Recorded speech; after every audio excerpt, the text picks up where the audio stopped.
We continue now at the top of Daf Yud Beis Amud Beis in Meseches Bava Metzia. This is Bava Metzia Daf 12b.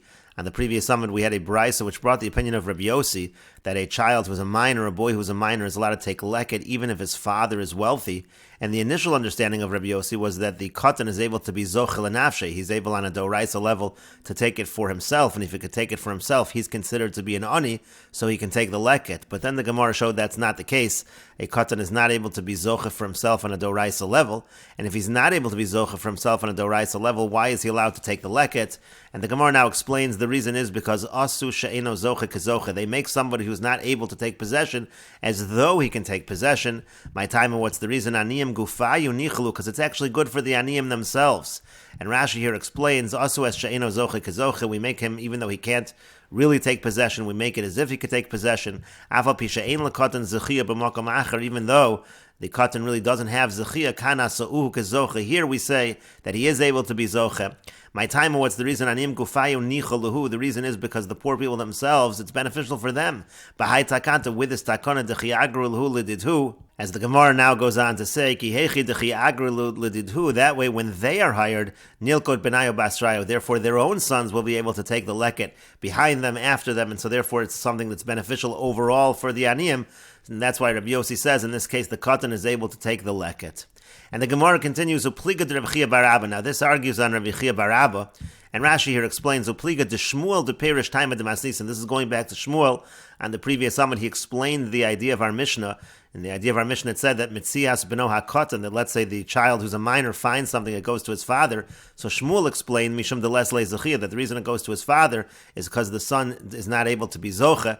And this argues on Rabbi Chia bar Abba. The Amar Rabbi Chia bar Abba, Amar Rabbi Yochanan, because Rabbi Chia bar Abba said that Rabbi Yochanan said, Lo gadol mamish, when it says gadol, it doesn't really mean a gadol. V'lo katan mamish, when it says katan, it doesn't really mean a katan.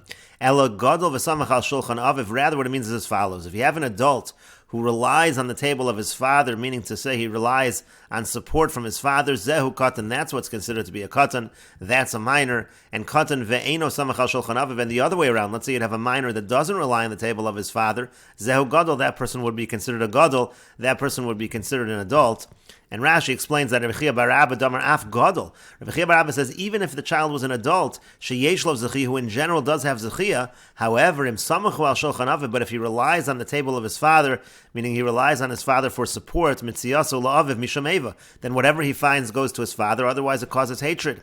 Avaleino samach al shulchan aviv, but let's say he's not relying on the table of his father, he's not being supported by his father, afilahu katan, even if he's an actual katan, mitziyaso shalo, then whatever he finds belongs to him. That's Rabbi Chia bar Abba, in the name of from Rabbi Yochanan. That's Rabbi Chia bar Abba from Rabbi Yochanan's approach to our Mishnah. And the Gemara continues at the two dots. The Mishnah said, Metzias avdo v'shivchaso ivrim, if you have something found by the Hebrew slaves, hareu shalatzman, that belongs to the slave. And the Gemara says, Amai, why is that the case? Lo yihei alapol, it should be no different than a worker. V'tanya, we learned in a brayso, Metzias poel liatzmo, that if a worker finds something, he keeps it. B'amed devarim amurim, but when is that true? B'zman she'amar lo nachesh imi hayom, ador imi hayom. That's only if he says, I want you to weed with me today, I want you to till with me today. Specific acts of labor that doesn't include everything. Avalomar lo, I say imi malach hayom, but let's say the balabaya says to the poel, just work with me today. Whatever you do is going to be work that you're working for me. So then mitziyaso le balabaya, so then whatever he finds goes to the balabayas, and that should be no different by an eved ivri. An eved ivri as well, it should all go to the balabayas, just like this case with a poel. And Rashi explains, Lo yihei ala poel, lo yihei avdo ala sacher bialma. The eved is really no different than a hired worker. Tanina de mitziyaso le balabayas, and we said that anything he finds goes to the balabayas, bisman shelo pirish lo le'ezem malach, as long as it's not explained what particular work you're doing. Scharo ve'eved zeh keshekano rabu l'stam malacha kano. When it comes to a Hebrew slave, it's obviously for work in general. And the Gemara continues, Amar Rabbi Chia bar Abba, Amar Rabbi Yochanan, and Rabbi Chia bar Abba says that Rabbi Yochanan says, Hacha be'eved nokev margalios askinon. Here, when we're talking about the eved, that whatever he finds, he gets to keep, we're talking about an eved that is piercing pearls. It's a very lucrative thing that the eved is doing for the master. She'ein rabo rotze l'shanoso l'malacha acheres. In that case, it's obvious the master doesn't want him to do any other work. That's all he really is supposed to be doing. So if he finds something, which is some other kind of work, so to speak, that belongs to the eved. Rava Amar Rava says a second answer, but Magbia Metzia imalachto askinon. We're talking about where he picks up a found object, but he does that while he's working. It doesn't interrupt his work at all. In that situation, he'd be able to keep the Metziah. And the Gemara continues, Rav Papa says a third answer, Kagon Shesachro Lelaket Metzios, that the case actually here, we're not talking about the Eved, here we're talking about by the Poel. When do we say that whatever the Poel takes goes to the Balabayas? That's only when he's hired specifically to collect found items. Vehechi Dami, what would be an example of that? The Akfi Agma B'chvari. Let's say you have that the fish, they get spit out, so to speak, flooded out onto the shore, so that a bunch of fish there, that they're essentially Metzios, they're essentially ownerless, and let's say a person hires a worker to get those, so in that situation, those kind of found objects are going to go to the person who does the hiring. And the Gemara continues at the two dots. Again, the Mishnah said that a Hebrew maidservant keeps whatever she finds. And the Gemara asks, Hai Shifcha Hechidami, what exactly is the case of this Shifcha, this Hebrew maidservant? Ida Aisi Shtei Saros, if she brought forth 2 hairs, meaning to say she has reached adulthood, so my boy Gabe, what's she doing by the master? The halach is that an Amo Hevriya goes free at that point in time. Vidalo Aisi Shtei Saros, and if she hasn't yet brought forth the 2 hairs, she hasn't reached adulthood, so then Ise La'av, if her father is still around, Diavua Havis, so then whatever she finds is not going to go to her, it's actually going to go to her father. And if the father is not around, the halacha should actually be that she goes free with the death of her father. Because Reish Lakish says, when it comes to an Amo Ivriya, if the father dies, she acquires herself from the master. Why? Mikal v'chomer. He makes a kal v'chomer to prove that is the case. And so therefore, based on Reish Lakish, again, in such a situation where there's no father, she should no longer be a Hebrew maidservant. And the Gemara says to that, Valavi tos of Reish Lakish, but wasn't Reish Lakish refuted, meaning his entire Kal V'chomer was actually refuted. But the Gemara says, Neima mehainami tavet yufta, but that's exactly the point. Let us say that from our Mishnah as well, it's a refutation, because our Mishnah is saying that the Hebrew maidservant, she keeps whatever she finds for herself. Clearly, we're talking about a situation where there is no father, and if there's no father, it shows she hasn't gone free. And the Gemara says, no, it's not necessarily a refutation, because lo no liolam di'isei le'av. It could be our Mishnah is talking about where the father is around, and then the question is, why doesn't it go to the father? Well, maybe it really does. Umay harei hein shalohen. What does it mean it belongs to them? Sounds like it goes to the Hebrew slave and the Hebrew maidservant. It doesn't really mean it goes to them necessarily. It's just la'afuke derab. It just comes to exclude that it does not go to her master. The point is, it doesn't go to the master. Now, it might not go to her, because again, if she's a minor, she has a father, it will go to the father, but that's not necessarily in contradiction with what the Mishnah is saying. And Rashi explains, my boy Gabe Hatanya Yotze B'Simanim. Again, if she's an adult, she leaves with the signs of adulthood. Diavua Hav, it goes to her father. Mitziasa da Katani, if she's a Katana, whatever she finds goes to her father if the father's still around. V'Idelesa Liav, and if the father's not around, my boy Gabe Ha'adon Tepik Minei B'Misas Ha'av. Shouldn't she leave the master by the death of her father? Mikal V'Chomer, that's a Kal V'Chomer that Reish Lakish said. But Parakama to Kiddushin, this is in the first parak of Kiddushin. The Kal V'Chomer is as follows: Masi Monim She'ein Motzian Merishas Av. When she has the signs of adulthood, she does not leave the rishus of her father, but Motzian Merishas Adon, but that does take her away from the master. Kedi Alfinan V'Yatzachinam.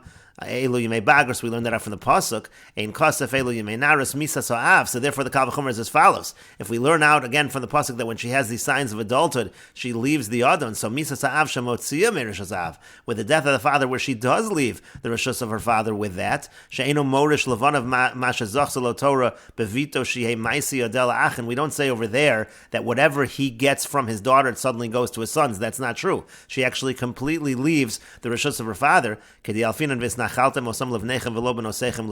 daughters are not inherited by your sons. So isn't it true that she should leave the master with the death of her father? But then the Gemara said, V'lavi tosav Rav Shimon Lakish b'Kiddushin. Rav Shimon Lakish, that whole Kal V'chomer is refuted in Kiddushin. And then the Gemara said, Lafuke derab. It could be what the Mishnah means is not necessarily that she keeps it, it's just that it doesn't go to the master. Lafuke she'eno shel Rava, meaning again, it doesn't go to her master. Ela shalavi, it goes to her father. V'kori le shelahen, mishum da'av mino kazachi. That's called shelahen, because the father is essentially getting it from her. And the Gemara continues at the two dots. The Mishnah said, Metziah Sishto, if something is found by his wife, so it goes to the husband, unless he divorced her. And the Gemara says, Girsha, if he divorced her, Pshita, isn't that obvious that it goes to the wife?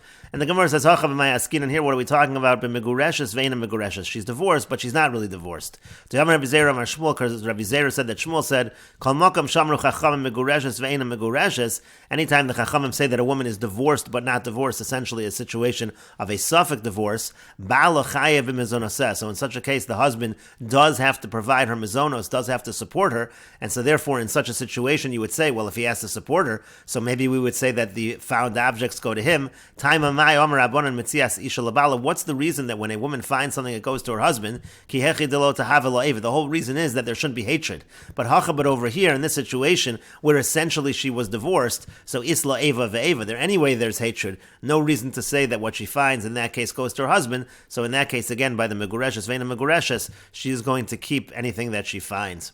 And Rashi explains, "Ben megureshes, veina megureshes, could go in zorak lagita safek harav lo b'rishas rab." In the case of megureshes, veina megureshes is if he throws her get, and we're not sure if it's closer to her or closer to him in Rishas Rabim, that's basically a suffix divorce.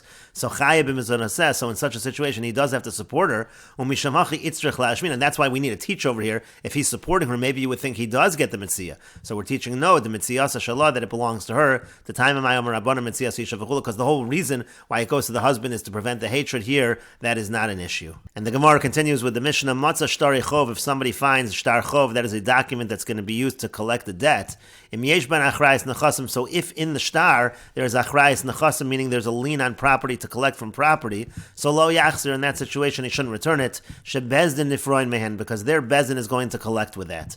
Ein ben achrayis nechasim, but if there's no achrayis nechasim, yachzir, so then it could be returned. Shein bezdin nifroin mehen, because bezdin is not going to collect with that. Divrei Rabbi Meir, that's the opinion of Rabbi Meir. V'chachamim, the chacham say ben kach uven kach lo yachzir. In all situations you should not return it. They should bezdin nifroin mehen, because bezdin will collect with such a shtar.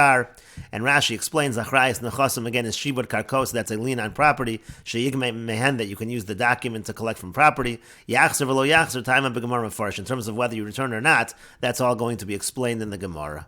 And the Gemara says, "B'may askinon," what exactly is the case in the Mishnah? Yilema keshechayev moda. If you're going to say the cases where the lova admits that he's chayev, as Rashi says, keshechayev moda, shalova moda shashtar eina porua. The lova, the borrower, essentially admits that this shtar has not yet been paid off. So then, kiyesh ben achrayis nechasim. So then, in a situation where there is a lien, amai lo yachzer, why shouldn't you return it? Again, it said that im yesh ben achrayis nechasim. If there's a lien, don't return it, because bezdin will collect. Why not return it? Hamoda, but he's admitting that he owes the money.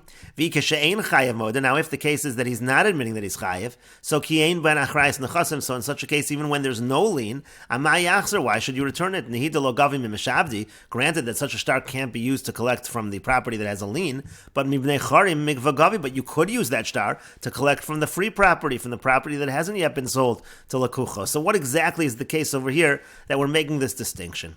And the Gemara says, Liolam keshechayev moda. Really, the case in our Mishnah is the lova is admitting that he is chayev. V'hachayin time, and here what is the reason? Meaning to say, if he's admitting that he is chayev, so if it has achrayis nechasim, why not return it? He's admitting he's chayev. The reason is the chayshinan shamakasav lelavos benisan, because we have a concern as follows. Maybe it was written that the loan was going to be in Nisan, v'lo lava tishrei, but then he didn't borrow the money right away. He didn't actually borrow until Tishrei. So now you have this document over here, and it's dated Nisan, and it's going to be able to collect from the property with a lien. All of that property going back to Nisan is going to be able to be collected. And v'yasi l'mitraf l'kuchos shelo kedin. What's going to happen is you're going to collect from purchasers, and it's going to be improper. That's why when you have a situation of a shtar chov that has achrayis nechasim, it is more problematic because you're going to follow the date on that shtar chov, and you might end up taking from lekuchos who you should not be taking from. But the Gemara says, Yachi, if so, kol shtari dasu l'kamon. If that's your concern, anytime a document comes in front of us, nechash luachi, we should be concerned with that issue. And the Gemara says to that, kol shtari lo rei. All other shtaros, they don't have something bad about them. But hani rei, but over here already the shtar is suspect a little bit because it was found. So therefore, since it was found, there's already something kind of wrong with this shtar, and that's why we have such a concern. And Rashi explains, Amai lo yachzer, why shouldn't you return it? Im litrof lekuchos ba bedinu tarfan. What's wrong if it's admitted that he's chayev and you're collecting from lekuchos? That should be perfectly okay. Again, we're talking about property that was sold after, that's nechasim mishubadim. We say, no, hani rei, over here already there's something wrong with the shtar. Hol v'nafal, since it fell, isra diyesh lomar, and hayakashar ha'nizr, but you could say there's something wrong with it. Otherwise, he would have been very careful. Must be something wrong with the shtar. That's why already this becomes problematic. But the Gemara continues, Elahad Etnan, but what about that which we learned in the Mishnah in Bava Basra, Kosvin Shtar Lelova Afal Pishain Mal V'imo. We're allowed to write a shtar for the lova, for the borrower, even though the lender is not with him. So Lechatchila Hechi Kasvino, so Lechatchila, how do we write such a shtar for the lova? We should have the same concern we just said above.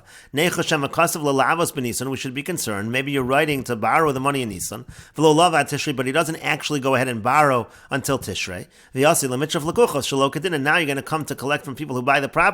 It's going to be improper to collect from them because, again, it is dated much earlier than the loan actually happened. You're going to take away from Lekuchos who really don't have property. They didn't buy property where the lien was on that property.